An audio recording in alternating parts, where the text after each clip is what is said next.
honestly. Hey, good evening, everyone. I'm just trying, it was 8 o'clock, so I just wanted to turn the phone on and ready to go. I'm not really fully set up, because it's Rach, but it's fine, okay? And then I was going to pull up my Zoom. I really thought that starting these at like 7:30 or 8 o'clock was gonna make sense because Miss Olivia lays down before then, but she does book time, and book time, she wants mama there, and I can't say no. Why would I want to say no? Okay. Okay, so why does it say 8 to 10? We're not doing 8 to 10. So if you're new, Tuesday Talks, hello, and welcome. It's just something that I used to do Women's Wellness Wednesdays, and I have not been able to really do those. And we're just in a new season of life. And so with Olivia going back to school, going to school full time in kindergarten, now I'm just trying to do what I can to kind of relaunch the lives, which is really more about the community aspect and the free content availability for you, and so on and so forth. So that's what we've been doing.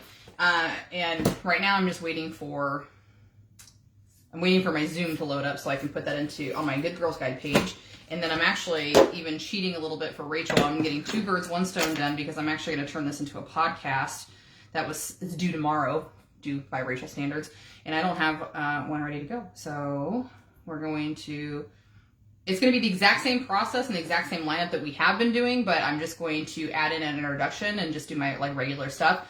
And whenever, I think this is getting ready to go up here on the Good Girls Guide page, and then we'll get started. So hi, by the way, on Facebook. If you are new, you don't have to be live to be watching this. I really, I didn't have time to, I just didn't do my hair and makeup today because I didn't have any coachings. And so that's really interesting because 2 weeks ago when we did our first one, I didn't have any makeup on. Last week I was pretty dolled up, and then tonight I have nothing on again. So, let's work on there.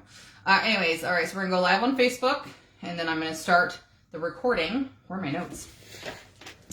And once the recording gets started, I'll just do a quick recap on how the flow of the night works. If you have questions, if you have concerns, remember, you're welcome to post them here. It's better if you text them to me or Facebook message them to me because as comments and people come on, your comments on Facebook get pushed up, and I can't see those per se. So this is fucking ridiculous.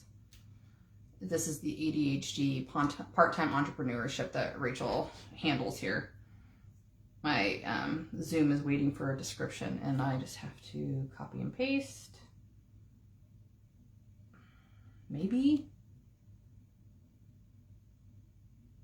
I dislike tablets. I like desktop computers like you wouldn't believe. Okay.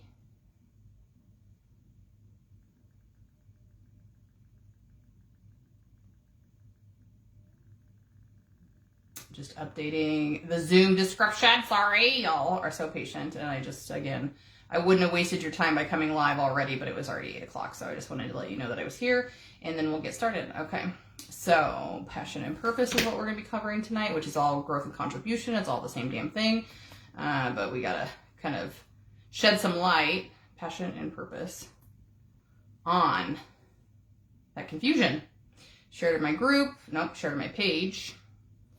A Good Girls Guide. All right, so we're gonna go ahead and get started because usually the Facebook, even though it doesn't show that it's live, it's already zoomed. It's already going. So let's get into it. Okay. All right. Well, hello and welcome so much to A Good Girls Guide, Rachel Vote, whatever it is that you want to call it, however it is that you know me. Tonight we have a kind of a special edition of a podcast that we're filming simultaneously as we do a live on multiple platforms, actually. And this is also in conjunction with a web series that I've been doing in my social media groups and on my Facebook business page, talking about, we call it Tuesday Talks. And Tuesday Talks are just a series that every Tuesday we are following the same format around personal development, awareness, but also habit forming and action trigger pulling. So we follow the same format every week, but we cover a different topic. And the reason we cover a different topic is because if you are new, at least to the way that I have kind of built my business around coaching, I don't like the word coaching anyways because I think it's very watered down. It's not very specific. I like to call myself a perspective coach if you had to put a title to it, because I believe what my skill set is for people is relief. Relief in a moment where you might be taking things personally, or you don't have the ability to kind of shift away from your own experience to see potentially why something is happening. That's relief. Relief is not taking things personally. Like, this wasn't about me, this is about that person. More often than not, we're operating from unhealed trauma in our programming and stuff like that. So that's what, that is my skill set. I believe that I am good at holding space for that availability. And most importantly, what I feel so unbelievably blessed by the universe to say is that early in my career of coaching, I heard somebody say, and I wish I should have, I'm sure I wrote it down somewhere in one of my multiple books of notes, but I heard somebody say that healers don't heal. And the minute that you figure that out, the better off you're going to be. Because a healer's job is really just to hold space for you to become the healer of yourself. And I love that because it's also incredibly important, because when we're searching for things in our lives to change or to feel more fulfilled or to feel better, to feel more happiness, whatever, we are almost always searching for something outside of ourselves to complete that process. So whether it's happiness or pulling myself out of depression, anxiety, whatever, we are searching for something outside of ourselves. And I know that for Rach, I've cycled through them all. I've cycled through humans as being the thing that fixed me, quote unquote. I've circled through food. I've circled through things. I've circled through substances, both alcohol and cannabis. I kind of classify food in that regard. If you're, not eating what's natural to the earth, then it's technically a substance because it isn't real food. So it's important to note that and, go from there. So, as I was swirling myself out of, in my coaching business, if you had to call it that, right? Everything is connected in life, but I think it's overwhelming to make a consideration that we would quite literally have to figure or make space for everything that's going on in our lives. We got time for that, okay? And the beautiful thing about personal development is that you're going to hit all these branches anyway. It's like you're at the top of the tree and you're just like falling down and you just hit all of them on the way down, okay? So I break down coaching, or goal setting is a better and safer and more flowy way to address that, right? Is that we've got 5 categories in our life that are the main categories, in my opinion, okay? We've got wealth, which is more than just money, right? It is beliefs, it's retirement, it's savings, it's so many things. So it's not just money. The next thing is relationships. We covered that 2 weeks ago. Relationships that are more than just our intimacy ones, right? They are coworkers and family members and friends and so on and so forth. And then we have our mental and physical well-being. I do not think that you can separate those. But here we are. Okay, and then we also throw spirituality in there. Okay, that's actually, in our Tuesday talks, I've actually combined those two. So mental, spiritual, and physical well-being, because you can't separate them, in my opinion. And even though I've created the empowerment class where we talk about all these functions, we even talk about those separately. Mental and physical well-being and spirituality, we talk about those as 2 separate entities, because even for myself in the beginning of growth and change and things like that, I was not even prepared. I wasn't prepared or ready to tackle spiritual, which is different than religion. And we need to be aware of that. Okay. So in the context of our Tuesday talks, I have lumped them together because in and with the, reset your mouth. When and if Empowerment 201 comes out, it will combine those two. We won't think of those as separate entities anymore. And then the last category, the 5th category, is your passion and purpose, also disguised through growth and contribution. They're really all the same things, but that's the 5th category. And so, as you can see, we really have 4, right? Because through Tuesday Talks, we've combined those ones. So that's why we end up with rotating our subjects every 4 weeks. And tonight is about purpose, passion, growth, and contribution. Okay, now, what we have been talking about, again, around the formula of talking about habit changing and stuff is important, but we got to talk a little bit about this, the whole context of this, because the other ideas between wealth, relationships, mental and physical well-being, and spirituality are kind of black and white, right? Like, it's obvious what we're talking about. But when we start discussing passion, purpose, growth, and contribution, wow, muddy waters, right? And the reason I believe that to be true is because 9 times out of 10 when people come to me or any coach or any therapist or any modality, it's because we feel unclear in our lives. And for a lot of us, that also has this comorbidity of overwhelm. It's odd because it's like you want to do so many things, but you don't know what to do. And so that swirl of emotion turns into overwhelm, which if you're a spicy brain person, then you end up typically going through analysis through paralysis. Oh my gosh. I get so excited. I just can't stop saying, I can't say the words right. Paralysis through analysis. Meaning like you overthink and you overthink and you overthink, and so then you're exhausted energetically speaking, so you do none of the things.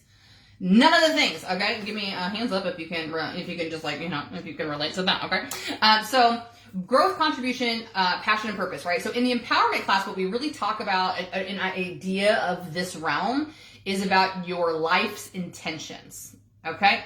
Shout out to Chris. That was my first coaching coach. She was my first coach. And what she helped me to understand is that your life's intentions are something that are innately, you're born with them. And to take that one step further, some additional light that was shed for me is that a belief is not something that is set in stone for you. I was shooketh, to say the least, when I started to understand that. Separate from Chris, I came across this thing, and I've digested too much information, so I can't give you original sources off the top of my head. I could find it for you if you wanted me to, but a belief is just a thought you think all the time. Okay, I'm going to repeat that one. A belief is a thought you think all the time. So that's why your beliefs are malleable. That's why you can change them. And most often, many of us do, especially if you start to develop personal development, because you can't bypass it. It really, it allows for you. It also forces you to quite literally think about anything and everything you've ever been taught, you've ever been given as information, and really questioning whether or not it's your truth. And so a belief is just a thought you think all the time.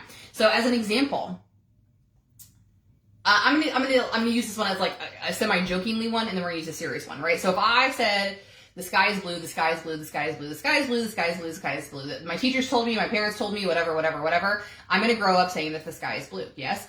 And then one day, somebody comes to you and says, did you know that there's a spectrum of blue colors on the rainbow? And you could have light blue and dark blue and navy blue and turquoise and whatever, right? Fill in the gaps, right? So all of a sudden it's like, oh, so the sky's not blue specifically, the sky is light blue or whatever, like you fine tune it. And so while that seems like a silly belief to alter, it just helps us to understand that it's possible, right? So now that I'm just specific about my belief about the sky. So it's not like I went from believing it was purple to blue or whatever, but I still changed my belief, right? I changed my belief from thinking it was blue to a very specific color of blue or so on and so forth, right? And when we look at this in a larger context, right? A personal example for Rachel, I'm fat. And that didn't usually directly relate to that specific word. It was like, I'm unhealthy, I'm not worthy, I'm unattractive, I'm not wanted, I'm not desirable. All of those things that encompassed under the umbrella of thinking that I was fat. Now, at the time, what if I would have been able to switch it, right? I would have said things like, I'm just not my ideal weight, or I'm not feeling healthy in my body, which are more specific and authentic and truthful for me. Because that is true. Like, what is fat? Who gets to decide when the passing zone of fat is, right? So it's just a belief, and a belief is just a thought you think all the time. So if it's not a belief that is serving you, it's time to retire that belief. It's time to change the belief. It's time to adopt a new belief. But it's also imperative that you want to really identify what that belief was doing for you before you let it go. Because what will happen is if you let it go, this is not the right lipstick for tonight because it is just like kind of, it's not as slick as I'd like it to be. It's a little choppy. Okay. So anyways, if we end up changing a habit, a belief, whatever, we stand on the other side of it, not understanding what it did for us. It ends up becoming a detriment, in my opinion, because it's still dead weight. It's still dead weight that's holding you down. And so when we really look at what a belief did for us in a moment, it sets us free from the entirety of it. Okay. So that specific belief around saying I'm fat, I mean, I can't tell you what the underlying serving belief would be for you, but I can tell you that from my perspective, what it was is about protection. If I had these extra pounds on me, if I had this extra weight on me, then I was protected from hurt. Like, did I want relationships, especially with my father? Okay, daddy issues over here. Absolutely. But I had such a large fear of rejection, a large fear of abandonment, that if I make myself unattractive, then I can't even subject myself to the possibility of rejection and hurt and pain because nobody will approach me. Does this make sense? So in a sense, not in a sense, quite literally, the belief that I'm not desirable, not worthy, not whatever, was serving me at the time because I didn't know how to navigate a healthy relationship. And so instead of getting into that discord, I sat back and protected myself with those walls. So when we really get clear about what it is that this non-serving belief in its present moment, what it was doing to us, for us, to protect us, then we can let it go fully when we move into the new belief. Okay, now what's also important to remember is, as we've gone through this formula, that this isn't going to happen or change overnight. And so one of the largest tools that I teach for people is the gift of grace. I mean, you got to give it to yourself first, but it's definitely important to extend it to other people. And so is empathy. Both of those tools, they should go hand in hand together, I think, okay? But grace, because one, most of us aren't even recognizing that we're going to be making a change, that we need to make the change, whatever, okay? So grace under that regard, that we didn't know any better because we were doing the best we could with what we had, okay? We have to do that for ourselves because, ooh, goosebumps talking about it. I can't tell you how many times when I got finally clear on the autopilot dialogue that was running in my head, she was not a nice person. She was not supportive. She was not kind. She was not empathetic. She was always running on tracks of, who do you think you are?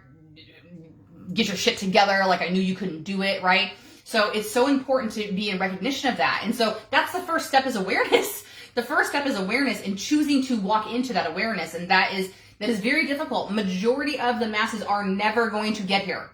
You're never going to get here, friends. And please hear my heart when I say this to you. It's not because of an intelligence level. It's not because you don't necessarily want to. It's just, again, that how would you know? If you've never been exposed to these beliefs, these ideas, these habits, you don't know you can change your mind. All right. I have said this repeatedly, that I consider myself a very, very intelligent person. Okay. I lack a lot of common sense. Okay. But I am intelligent, and I know that I'm book smart. All right. But that's not a true reflection of anything. It's all made up. What is an IQ? It's just a number that we've made up. Okay. But the grace around making change, because when you step into the awareness of, oh my gosh, like, everything I've ever known to be true, is this true? Is it true for me? Is it true for me? Just because I was taught this, just because I was exposed to this, just because my family believes this, just because my community did that, does that mean it's for me? All right. And if you're struggle busting with discord, any type of contention, if you feel like on the inside, you're like, oh, it doesn't match up with how I'm feeling on the outside, you need to tap into that. You need to listen to it. You need to acknowledge it.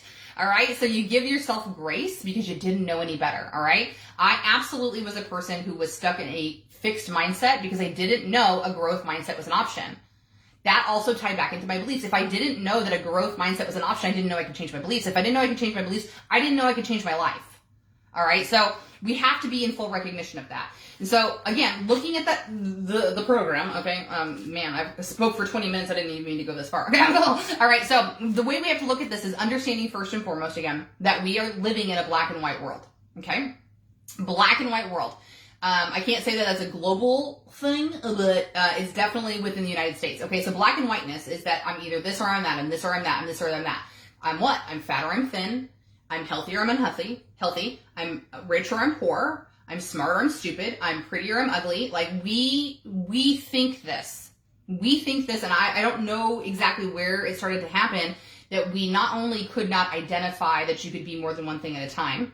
Thank you, and massive shout out to my first real therapist who helped me to see that. Again, considering myself very intellectual, straight A's, honor roll, top 10% of my class when I graduated, this biznatch did not understand I could be two things at once. Two things at once. I could continue in my direct sales business and do the in-home party experience because I freaking love to do that, and I can move towards coaching. I could be a great mother and a great entrepreneur. I did not know I could be more than one thing. I just thought that I had to put all my eggs into one basket. So giving yourself that permission to understand the black and whiteness, right?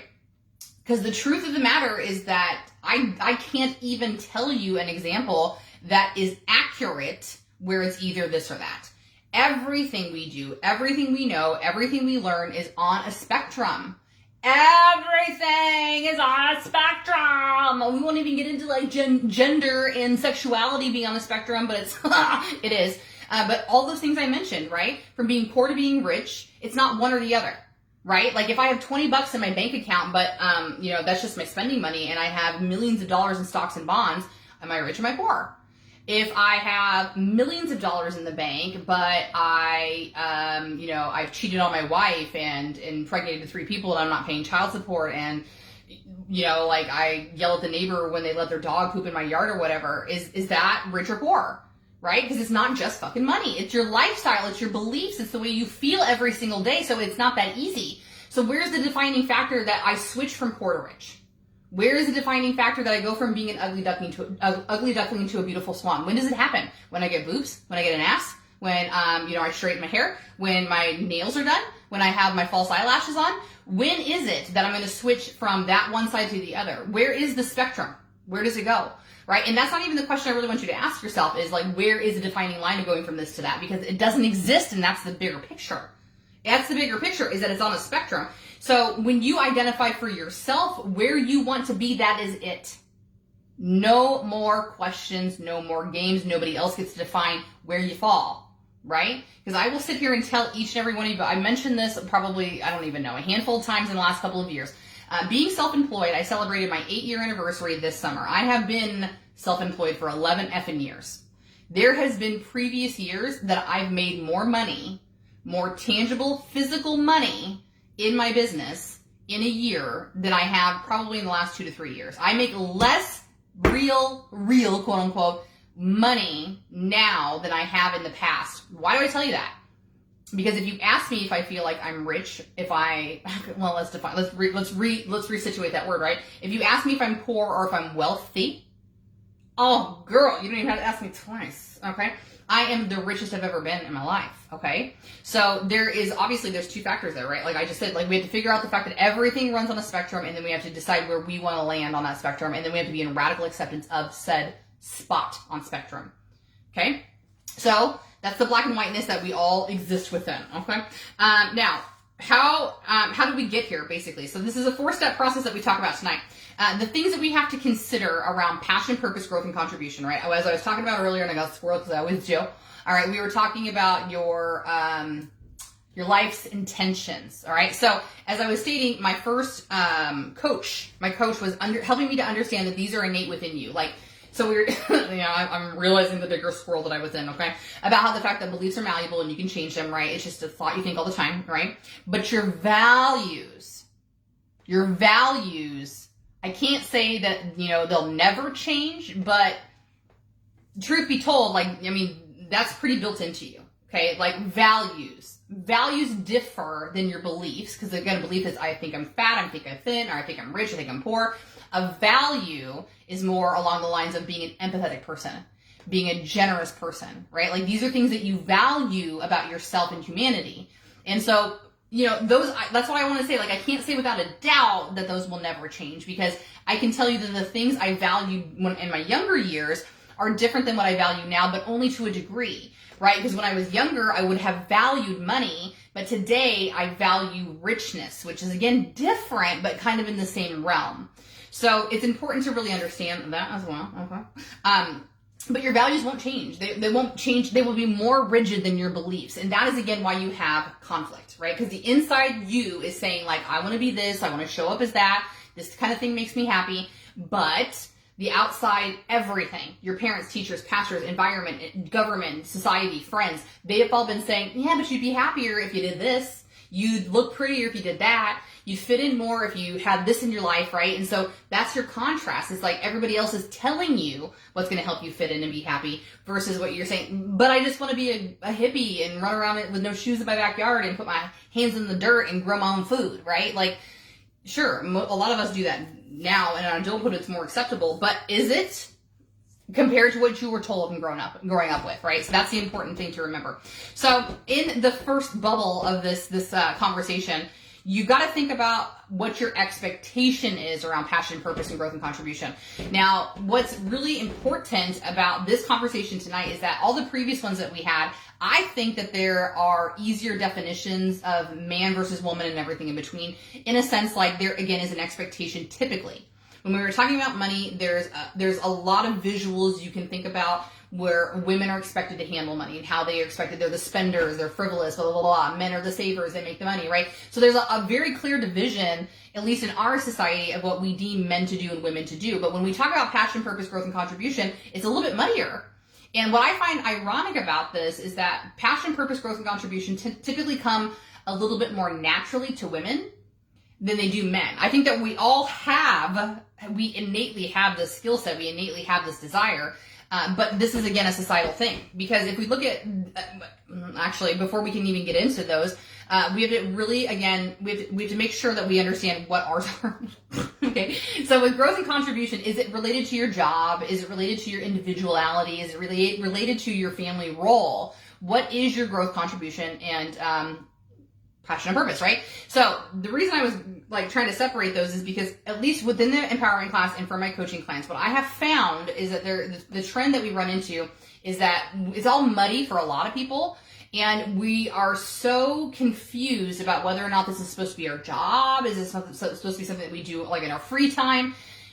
And the truth of the matter is that it really should just be something that you're considering all of your life. Like if there's something that detracts from your life or pulls energy from your life more than it's giving, you got to take inventory of that. Okay.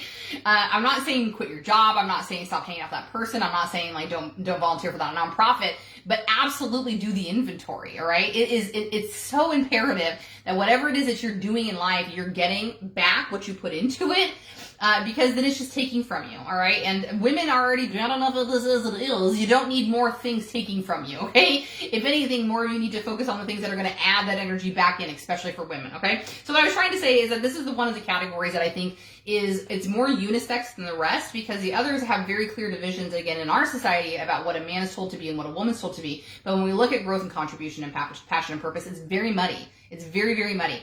So when we look at the norms, quote unquote, of what's expected of men and women, what I find, at least from the empowerment class and the experiences of talking to people as they've taken this class, is that when we look at men versus women, which is not what we want to do, but again, this is just in this comparison, is that women, typically, their growth, contribution, passion, and purpose do not stem from the things that they do at work.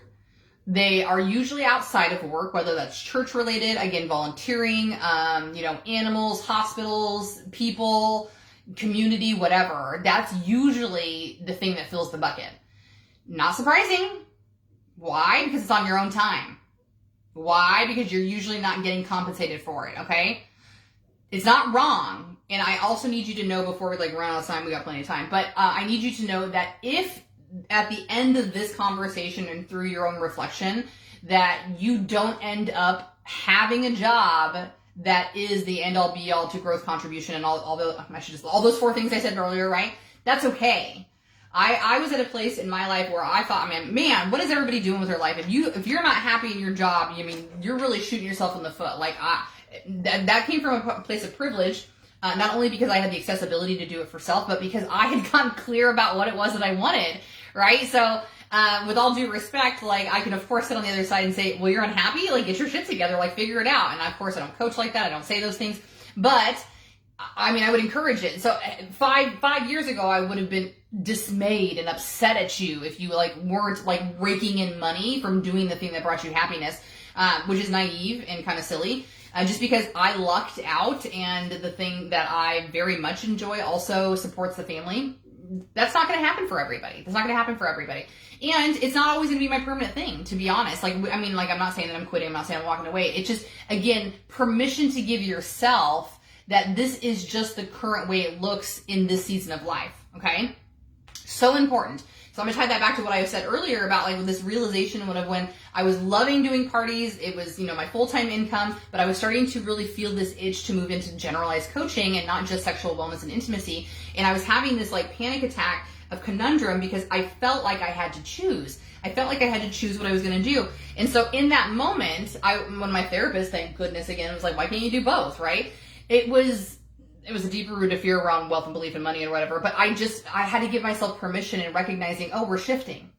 We're shifting now, right? Sure, the in-home party experience was fun. It was great. It has the buzz, but there's nothing wrong with finding another avenue to fill that cup, that growth and contribution, because the reason this is so important, friends, is because one of the things that drives me absolutely bonkers is when there is a certain level of people who don't align, they don't agree with social welfare programs. They don't align and they don't agree with community-based programs. And the argument has been for many years is that they're freeloaders and they're moochers, and if you pay their way, they're not going to contribute to society, and it's going to be that way forever. Why do I have to pay for their lazy lifestyles, basically, the thing about that. And it drives me bonkers for a number of different reasons, but here's the number one I'm going to give you, okay? Over the last 4 years, before my littlest went to kindergarten, I'm still a full-time mom, but I was clearly much more of a full-time mom, meaning I had that little one until 3 o'clock in the afternoon, until dad came home, relieved me from mom duties, took up dad duties, and then I went to the office and did my entrepreneur thing. For 4 years, right? She just started kindergarten. For 4 years. I know you're going to hear my heart when I tell you that I would not give that back for anything. We had so many zoo trips, so many children's museums, so many arts and crafts, so many parks, so all the wonderful things, right? I wouldn't trade that for the world. It does not negate that there were days where I was so disassociated, so isolated, and so, what am I doing here with my life? Like, it didn't happen every day, it didn't even happen on a weekly basis, but why I'm telling you that is because mothering's great and it's so fulfilling, but it is being like a full-time nanny when you have one kid all the time. And why I'm telling you that is because although I love being a mother, it doesn't fill my cup to do it for 18 hours a day. Okay, and that's an exaggeration, right? I wasn't doing it for 18 hours a day, but I was doing it from 6 a.m. to 3 p.m., Monday through Friday, sometimes Saturdays, right? So that's my point, is that like it didn't deter me from motherhood. It didn't make me want to stop doing what I was doing. The point and realization I came to is that people who think that about other people, like if you're just going to sit around and you're going to have your way be paid, you're not going to contribute to society, you'll get lazier and lazier. It's bullshit, okay? All right? So people who are traumatized and people who are hurt, that can happen. They're going to invert more. They're going to, like that's a mental health issue in my opinion. For people who, I'm not even going to say well-adjusted, okay? But people who are in similar situations to what I was in, that does not last forever, okay? Handing people everything, they are going to be bored out of their minds. That is the human condition. We like to contribute. We like to dream up things. We like to create. That's the whole purpose. That's what I believe. I believe humans come to this earth to create. I believe that. And when we don't create in some way, shape, or form, you can create math problems. You can create children, humans, right? You can create fashion. You can create makeup. You can create products that change lives. We are always creating. And when we don't do it, we feel stagnant. We feel isolated. We feel left behind. We don't feel like we're contributing to the greater society and good. So to me, that's asinine. If that is your way of thinking, you've never fallen on hard times, okay? If that is your way of thinking, you don't know somebody that has gone through enough mental illness, enough depression, enough anxiety to have debilitated their life at some point, okay? You just need to hear my heart when I tell you. I get goosebumps talking about it because I understand your perspective, but I'm asking you to consider that it could be limited. Your perspective could be limited. Maybe you haven't talked to enough people. Maybe you've been so fortunate to always live in a gated community. Like, I don't know. Okay, I'm not making assumptions. I'm just trying to peel back that layer so, again, you can see it through a different lens.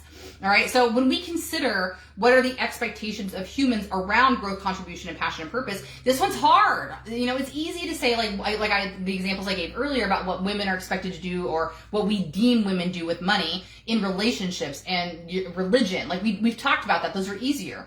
But what are the expectations around growth, contribution, and passion and purpose? There aren't any. There aren't any, and that's why it's so debilitating for humans, because sure, in your job, you have expectations. Even as being a caregiver and a wife or a husband or a partner or a parent or a caregiver in that regard, there still is an expectation. Keep that thing alive, that marriage, that relationship, that child. But to what extent?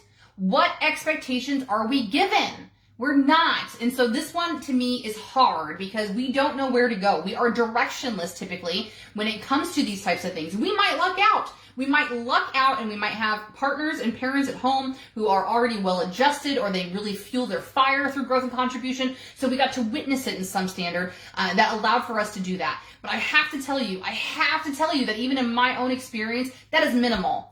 That is minimal because we're so overworked and underpaid and we do not have the creative juices that are given as permissions to self to give that opportunity to self to really have that outlet. This modern day and age, we have ruined ourselves. So we don't have this ability. We don't have even the gift of reflection to consider what's going on in our lives here, friends. So it's hard when we sit down and say, what was my expectation? That one you're going to have to do for yourself because I'm telling you what, when I left a corporate job, the main reason why was my mental health. The main reason why was my mental health because, I was working towards things, and this is all in retrospect. I couldn't have told you this when I was in a 9-to-5, but I'm not telling you to quit your 9-to-5, okay? I'm telling you that I'm an extreme case, and I was undiagnosed ADHD, so I know that contributed to my performance and my integrity as an employee. I don't wish that on anybody. I want to be a good person. I want to be a good contributor. I want to be, a team player, but I wasn't in those circumstances because in retrospect, I can tell you, I didn't like working for somebody else's goal. I didn't like to build somebody else's dreams.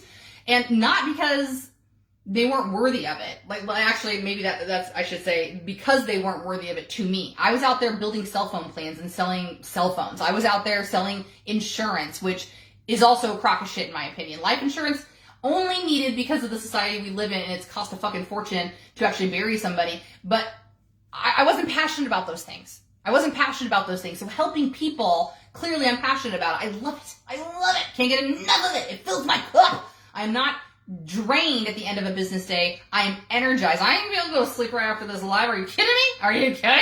Because it's going to elevate me, okay? So those are things that we have to consider. We have to consider those. I had to figure all that shit out about myself. I figured out that working for somebody else, being detached from the greater good, not having contribution, not having growth specifically in either of those jobs, those last 2 corporate jobs I had, there was no growth. No growth whatsoever. And I am going to say, by the way, I'm going to plant the seed here that the direct sales company that I partner with absolutely kicked this off for me. Because if you are unfamiliar, direct sales and MLMs, I don't care what you think about them. You can have your opinions. It's totally cool. And most of them are probably legit. Okay. But it is an industry that absolutely promotes growth. It is absolutely an industry that promotes contribution. It promotes understanding self and moving towards better futures. Okay. It is all hidden in, girl boss into the sun. And if you're failing, it's your fault. I don't agree with that shit. But it still promotes that more than a corporate job. Your corporate job's going to send you on trainings. For what? For better sales to make them more profit. When has your job ever sent you on a personal retreat for self-healing? And it's ironic because if you had that for self, if you had awareness, if you had growth, if you had healing, you would show up as a better employee. But I don't know if it's subconscious or conscious that they don't do that, because for most of you, if you healed yourself, and you're not broken, right? But you're just putting the pieces back together that you may not have known were out of place, you'll wise up and leave that fucking shit. Okay, so that's the first step you're going to have to do, okay? I've been working on understanding myself for a very long period of time, so, I didn't have an expectation for all of those things: growth, contribution, passion, and purpose. I didn't have an expectation. I literally had to grow that for myself. Jamie, I saw your comment. I'll come back to it, sweetie. Okay. Now, so the second step, though, what does the second step become in this process? And remember, we do the same process through all the categories. Through anything that we're looking to do in terms of changing our lives, you can apply this formula. The first formula, again, was what was the expectation that was placed upon you? Number 2, why do I think this way? So these two go into conjunction, because if you start off figuring out what was my expectation, or what was placed upon me as my expectation, why do I think this way? Well, you think this way because of what I mentioned earlier, and we say it every fucking week. Who is influencing you? Who is giving you the thoughts that you have in your head? Who is programming that inner dialogue track for you? Everything outside of you, okay? For the most part, okay? The caveat to this, of course, is that if you had well-adjusted parents, well-adjusted community, if you came from an indigenous community, because fucking white people ruined everything, with colonization, we separated that idea. We went into individualism. We did the me versus we, and we need community. We have to have community. So when you look at why do I think this way, it's your parents, your parents, teachers, pastors, I already said teachers. Let me just read them so I don't get confused, okay? Parents, teachers, pastors, movies, television, books, magazines, bosses, troop leaders, extended family, friends of family, all of these things, okay? What I love about indigenous cultures is that they got it right from the beginning in terms of community, and we extended that branch, but we did it incorrectly, okay? Your community should be like quite literally raising every single person in that community, and when we're sick, we come together and we recognize that that is dis-ease of the body, which is disease of the body, right? We come together. No, we don't do that in 2023. Not in America. You know what saddens me the most about where we live is that we completely just become so individualistic that we have separated our towns, which is probably pretty normal, right? But from your towns, you move to neighborhoods. Probably pretty normal, because the smaller the community, typically the better it is. But from your neighborhood, y'all have built 6-foot privacy fences. I'm not bitching, I've got one, okay? But from your 6-foot privacy fences, y'all installed deadbolt locks on every door of the house. From your deadbolt locks, you then install Ring cameras, security cameras. We have zero trust in one another. We have zero faith in our community. This is not a mistake. It's not a mistake, all right? And my husband thinks I'm batshit crazy, but 9 times out of 10, I'll leave the house unlocked when I'm here, okay? 9 times out of 10, I leave my car unlocked at the grocery store. Not only because, I truthfully want to believe in the faith of humanity. 2, in a logical sense, I don't leave anything in my car super valuable that's going to get stolen. I mean, maybe that was it, 1 and 2. Like, that is just the small thing I can do for self that says, like, I trust you, world. Unless then I've been taken advantage of before. But what is a better feeling to operate from? This scaredness that somebody's going to come after what I have? Or this other notion, which is what Rachel does, which is like, if somebody needs to take that from me that badly, they need it more than I do. And how dare us become a society so estranged from one another that I can't recognize the needs of others, or that we haven't cultivated a community for that person to come to me and tell me what they need, especially if I have excess or the availability of sharing or giving it to them. Goosebumps. That makes me sad, okay? So why do I think this way, okay? And here's the thing, right? Remember that conversation I said earlier about getting very clear about understanding what it is that this has done for us. What has it served us, even if it didn't feel like it was of use? This is a really important realization to have when we start to recognize who told me how to think this way, right? Because for the most part, again, your community, which is going to be whoever your direct caregivers were, and remembering that if your parents were not present in your lives, they had just as much of an influence, if not more, unfortunately, because of the lack, okay? This is not a reflection of you. You are not less than. You are not less worthy. You are not less desirable. And that's, again, what my gift is to help you understand that. That whoever placed any kind of trauma upon you, little t, big T, intentional, unintentional, it's not personal, sweet thing. It's not personal. When we look at them, whoever it was, that is an extension of where they came from. Hurt people hurt people. I think you've heard that before, but it always wrenches my heart because it's so true. And it comes from two different, one, because it's all I ever knew. I only ever watched everybody I knew in my life hurt other people, and so that's what I know. It's the way I learned to walk, quote unquote. So how else would I walk? And then there's the other side of that, which is what is the other side of that? You have the innateness is what you do, and then because you don't know any better, I guess we'll just stick with that, right? Because that is the truth of it. That's exactly what it is that my dad didn't know how to be present for me because I don't think he had present parents. My mom had to detach from raising me at about 12 or 13 because she was done parenting. And she was done parenting because she never had the chance to be a child to begin with. And then she became a young mom. 3 kids by the age of like 25, married to a guy who was never present. Never present. And so I truly believe that my mom was always raising me from whatever age she was emotionally broken. She did the best she can with what she had. Am I dealing with the after effects of that little T trauma every fucking day of my life? But I get, it's going to make me emotional in my chest a little bit, but I get better and better and better that when those thoughts creep in of how dare you, who do you think you were, sound familiar, is that track right? But I direct those at my mother. I get better at catching them and going, oh, but wait a second, Rachel. She's just a human as well. She was a human before she was a mother. And more importantly, she was a little girl before she was either of those things. And when she was a little girl, she was taken advantage of. Nobody kept her safe. Nobody instilled confidence in her. Nobody told her to get better. Nobody told her any of those things. And so how can I be mad at a little girl, right? So it's a very fine line to walk because you sit in this place of hurt. You sit in this place of abandonment. You sit in this place of questioning your worth. But when you extend that to the other person, it dissolves quickly. You know, like I'm going to be battling with that for self, but I don't have to be resentful at my mom anymore. I can understand that this is my path and my programming, but I can also understand that she didn't do it to me on purpose, right? And I understand that for some of you, it might have been intentional and it might have been on purpose, but at the core of it, it still wasn't because they're just replicating what they knew or did not know. So when you allow yourself to step outside of that personability, again, you don't take it, oh, it was me. I wasn't good enough. I wasn't worthy. I didn't know how to keep them happy. It wasn't your fault. It was never your fault, and most importantly, it was never your responsibility. And so when we can see it through that lens, we can start to understand how everything that happens in regards to raising children or having community, for the most part, is good intention, right? Is because, first of all, that's how my parents raised me, so I'm going to raise you that way. And on a subconscious level, we don't deviate from the way our parents taught us because we don't want to disrespect them. Especially if we're subconsciously running through everything, we absolutely are going to do that because we don't want to disrespect them. Especially if they're still if they are still in your life. I don't want to disrespect my mom by operating as a different mom. I don't want to disrespect my father by disciplining my children differently than they disciplined us. Now, I will tell you that there's masses upon masses upon masses of adult parents who are getting it right, who are saying, I can see why you did it your way.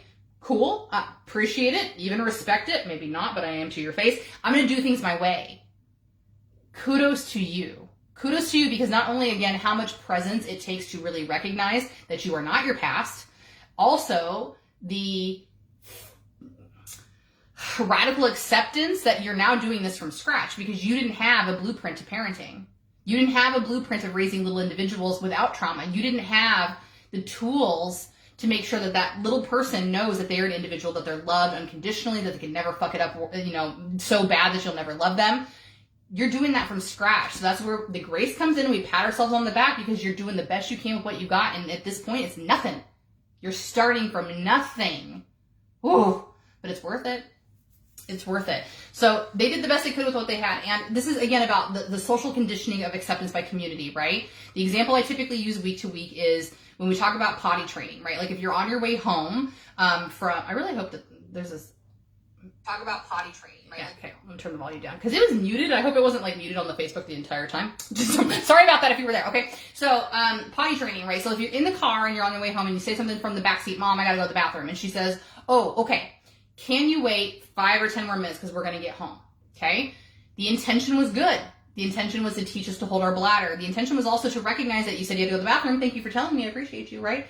But at the core of what just happened, Mom has basically taught me I have to rely on somebody else to tell me when I can go to the bathroom. I can't just pee my pants, okay? That's obvious, okay? But it's more of I have to not trust myself anymore.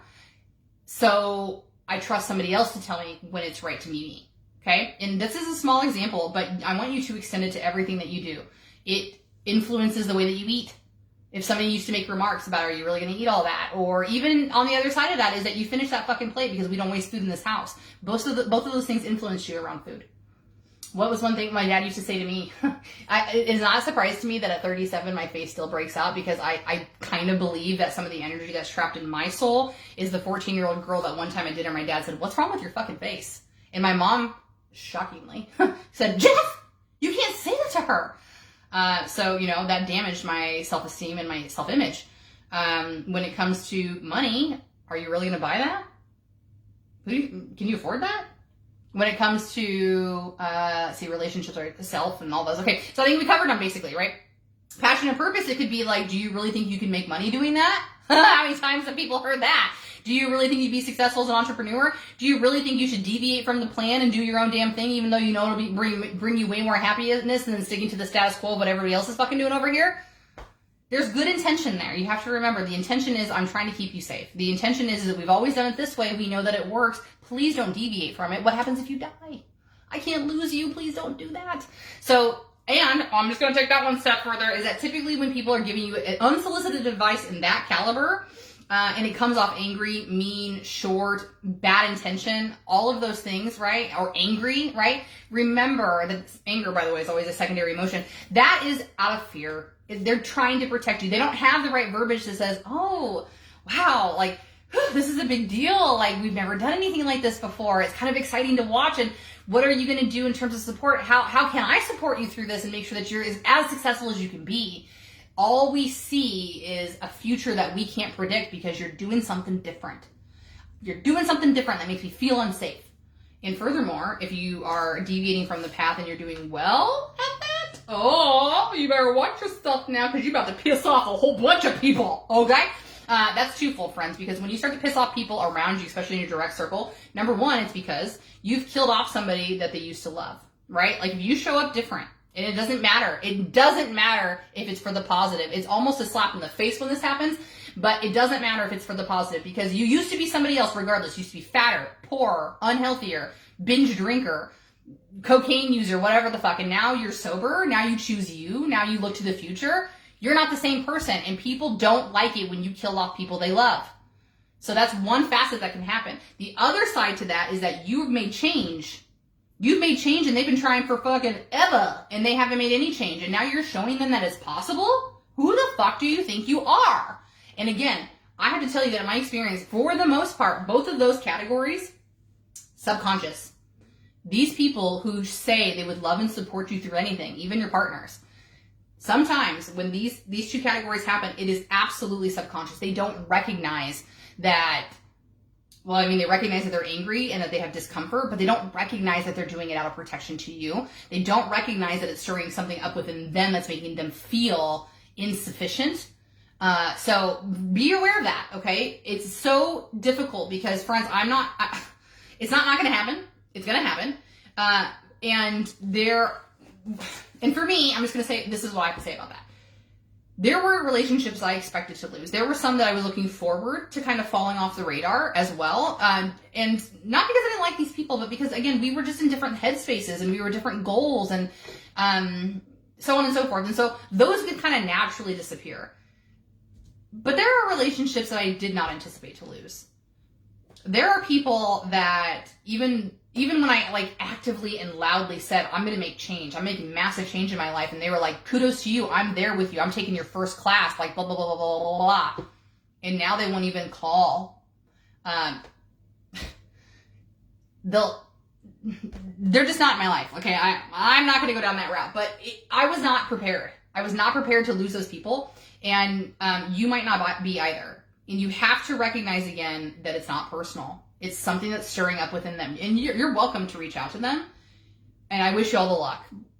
In my experience so far, it hasn't gone well in trying to address those things if that person's not in a place to recognize that it is about them. They're the ones that are holding on to resentment. But most importantly, if they don't want to make any change, with all due respect, that's okay, but there's a reason why we don't match up anymore, because we're on different frequencies. We both used to be bitter, angry human beings who like to spill the tea 24 hours a day, 7 days a week, who watch reality TV, who binge, who cut work just to go shopping. We used to be those people. I don't drink anymore. I don't watch reality TV anymore. And this is not a frequency that, again, I'm above you. I could go this way for all I care. We're just not on the same plane anymore. So it's disheartening sometimes. It's definitely something that you might not expect. And I'm not saying it's permanent. Of course, what I do now, of course, is I sit in this space to those who wish ill upon me and those that I love and miss. The same loving kindness. Both groups.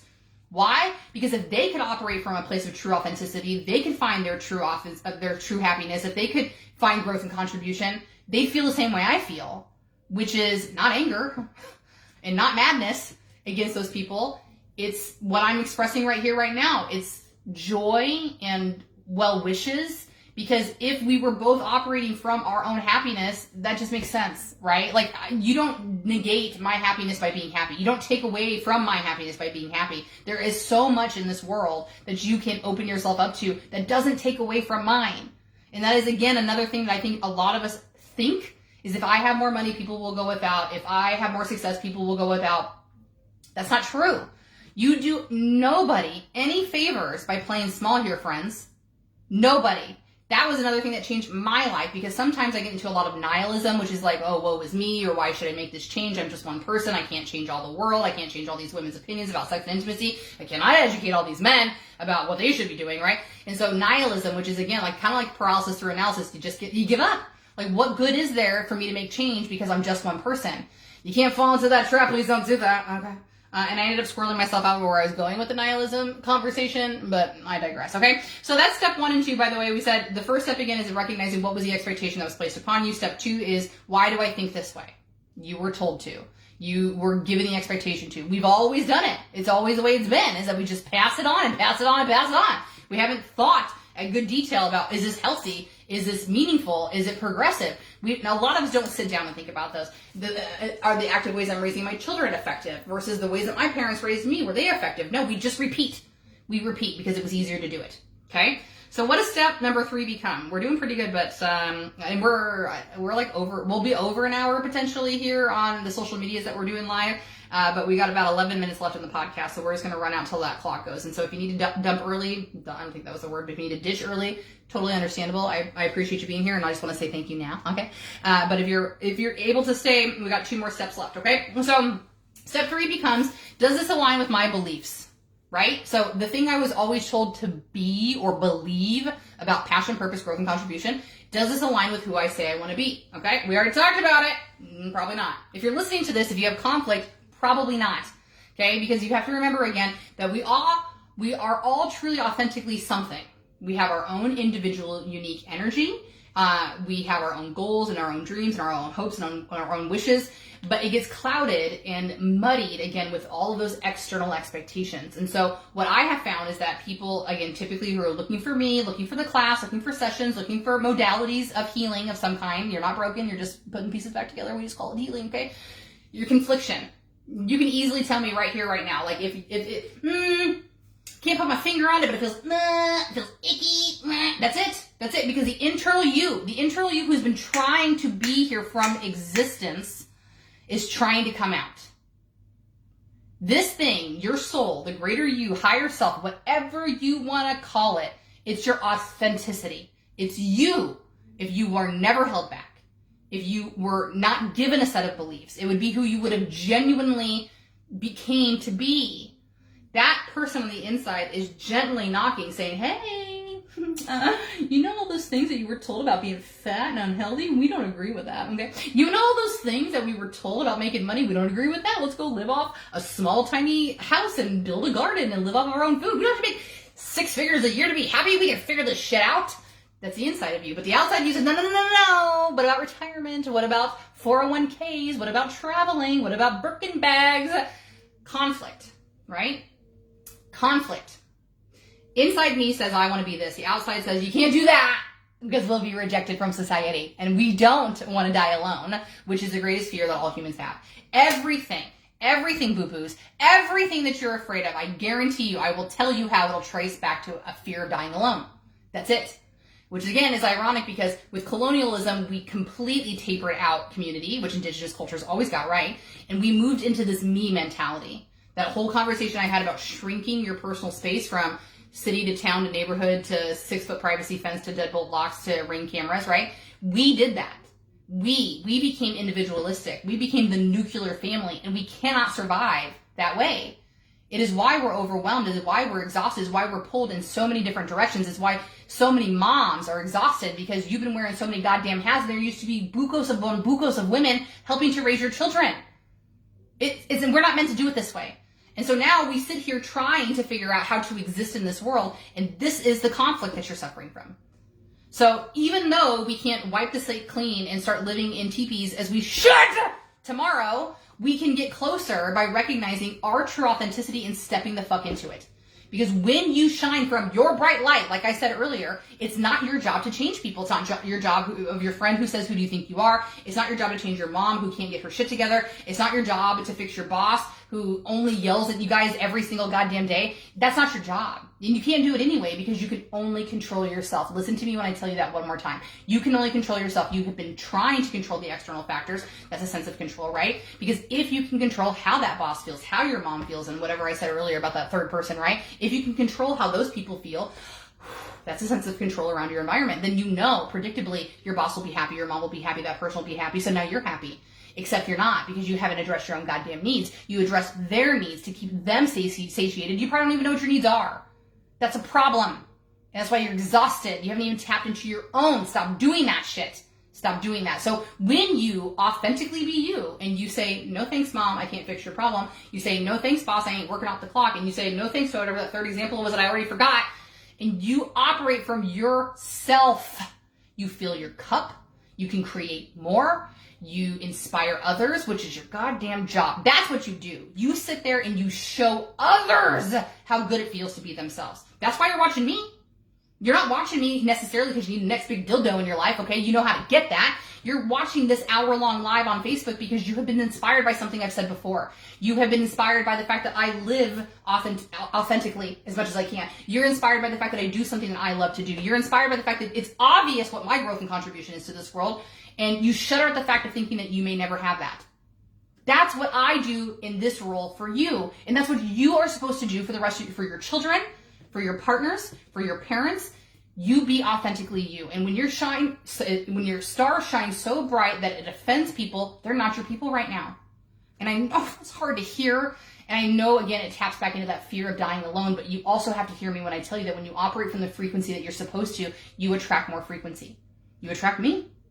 You attract Holly, you'll attract Brooke, you'll attract Abby, you'll attract Heather, you'll attract Pamela, you'll attract all of these people who are operating on that same frequency. I want to be me, I want to be authentically me, I want to have growth and contribution. I don't want to go against the status or go with the status quo. I don't want to work a 9 to 5. I don't want to be miserable. I don't want to be in this relationship that I'm not growing. You will step up into those. But you got to hear my heart when I tell you that it's on you. You can only sit here and be inspired by what I'm saying. My path will not be your own. You already know that, but I'm telling you one more time because your blueprint is yours individually. And goosebumps to talking about it because it's sad to think that most of us don't have this path already nailed down, but it's so unbelievably rewarding when you do figure it out and when you start to live within it, because I have to tell you, the level of flow that operates from your soul, flow, whereas it's not that everything goes your way all of a sudden, it becomes, whatever happens, happens. Well, duh, Rachel, because it can only happen one way. There is unlimited possibilities. Don't overthink it, anxiety friends, because you will be exhausted. If your brain, which has the ability to think about every single potential possibility to happen in your future, we ain't got time for that. So when we sit in this present moment with radical acceptance and we say, whatever will be, and I'll just handle it. That's flow, right? We're not impermeable to the bad things. We just understand we'll survive it all until we can't, because there's only, everybody dies. But you know what I'm saying? Man, I've got 3.5 minutes left on this podcast. So what I'm going to do is I'm going to wrap this up on the podcast. But if you want to hang out here for just a moment, I'll properly wrap us up on the social media side of this. Remember, because we only got three stages, right? Or the three of the 4 phases, which is you got to know what your expectations are. You got to know where it came from in terms of programming, who told you to think these things. And it was everybody. Okay, that's complex. Number 3, does this align with my beliefs? Truth be told, probably not. Otherwise, you wouldn't be sitting here listening to Rachel. Number 4 is just moving forward. Okay, so short version for the podcast version. Moving forward, review your programming, examine your present hindrances, get very clear on how you want to feel in passion, purpose, growth, and contribution. Feel, okay? Because it's not a tangible successor marker. It's about your emotion. What will it give you emotionally? Consider what passion, purpose, growth, and contribution really means. We talked a little bit about that this evening. And then the last step of number 4 is to deconstruct on what passion, purpose, growth, and contribution was told to you and how it would look, and get clear on your priorities and get moving, okay? So for the podcast, I'm going to wrap it up because I just don't want it to be like odd when it cuts off because you only have 60 minutes to be able to do that. Thank you so much for listening. Oh my gosh, I'm so honored that you'll be here. I don't know if we'll be back for the next podcast, but if you were really jiving with this, and I really love the fact that we had lots of people contributing on the lives, make sure to click on that link tree so that you can get into the Facebook group if you want to. You got to be 18 years old or feminine energy, but it is a super, super amazing place to be. And we continue conversations like this. Otherwise, empowerment classes are available as well, and the one-to-one sessions are always most popular. So thank you so much for listening. I will see you next time on the podcast. In the meantime, stay happy, stay healthy, and of course, wash your hands. Bye-bye! Okay, so I got that podcast saved. Let's just title that Facebook. Oh, shit, 6. Let's save this as Facebook Live. I'll rename it later. Ironically, it will be up tomorrow if you didn't catch all of this live. And okay, so yeah, I said part 4. Hey Pamela, thank you so much for contributing and letting me know. I'm so grateful you were here, and I'm so grateful it resonated with you. I already told you what step 4 was, but officially wrapping this up, what I need y'all to know is that a couple of things. This is not an easy process. Okay, it's not an easy process. It was easy. It'd be more accessible. I think that we would have created classes for children in school.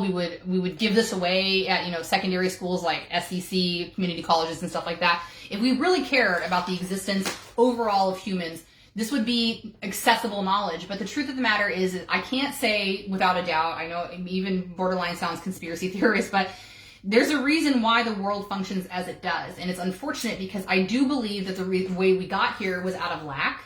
Right? Like people at the top, like I can't share and I can't give more. I need these peons below me to take care of society so that I don't have to work as hard and I don't have to do the things that I don't want to do. So I'm just going to hoard all this money and I'm going to expect these people to work for less and they're going to take care of me. It's ironic because it is quite literally the human condition. The human condition, which is the fear, right? Is I don't have enough or I won't be taken care of. I don't want to die alone. So here we are. We have this trickle down society in the worst way possible. And down here with us peons, we literally are fighting for survival every goddamn day. We don't have time to build community, and that's what they want.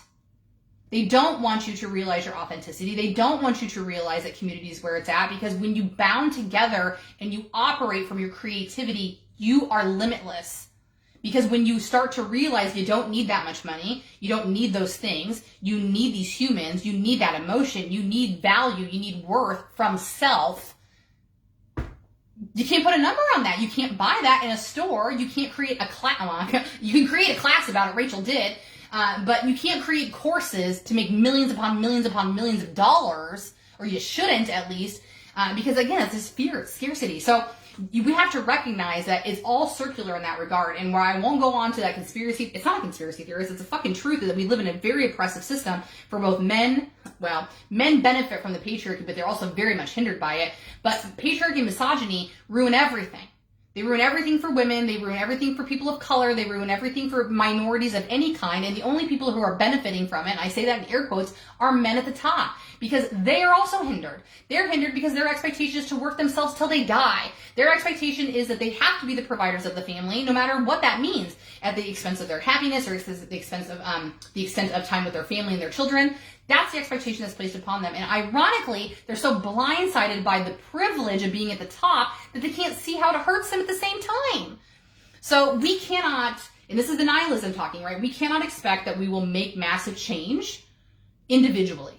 Okay, so take that pressure off yourself. But when one person is inspired by what I said, and then you go out and inspire somebody else, and you go out and inspire somebody else, we might start to make change within our community directly. We'll start getting together and build that community garden. We'll start getting together and doing a book club. We'll start getting together and just expressing these ideas with one another. That's where it happens. That's how it happens. And ironically, you can be a part of it. You don't have to have millions of dollars. You don't have to have tons of influence. You don't have to be in the government and be, a senator. You can be little old you in the best way possible and have such a large impact on this world you never even thought about it. How wonderful. So, I know that we've been over an hour, so I am going to go ahead and wrap this up. But this was a really great chat. I'm so grateful, again, for each and every one of you who was here. I saw quite a few faces who stayed through the entire thing, which just really warms my heart. Feel free, of course, to slide into my inbox. You don't have to, sign up for the class or the one-to-one just to say, hey, that resonated with me and I'm kind of feeling a certain way. That's what I'm here for. I'd love to see you in the other capacities as well, but, community is community in any way, shape, or form. So we're going to go ahead and take off for the night. I'm going to say goodbye here on the Facebook page before I say goodbye to my VIPers. So I appreciate you. We'll see you next Tuesday. And we'll be back. We'll be circling back to talk about wealth again. So have a good night. I love you very much. Let me just exit out of this one here. So that's all done. Okay, friends? Yeah, so we have cycled through our 4 weeks, and we are going to continue this through the end of the year, ideally, as long as we still have people participating and telling me that you're getting some feedback from this. We're just going to keep the conversation rolling, and the idea, of course, is to kind of embed within ourselves what that 4-step process is about making change and setting new habits. And we'll just cover a different topic every week to really, again, solidify whatever it is that you might be struggling in. Relationships, wealth, mental, physical well-being, spirituality, passion, purpose, growth, and contribution. So, all right, I'm going to go ahead and tune out for the night. I'm going to go hang out with my husband, and that's really about it.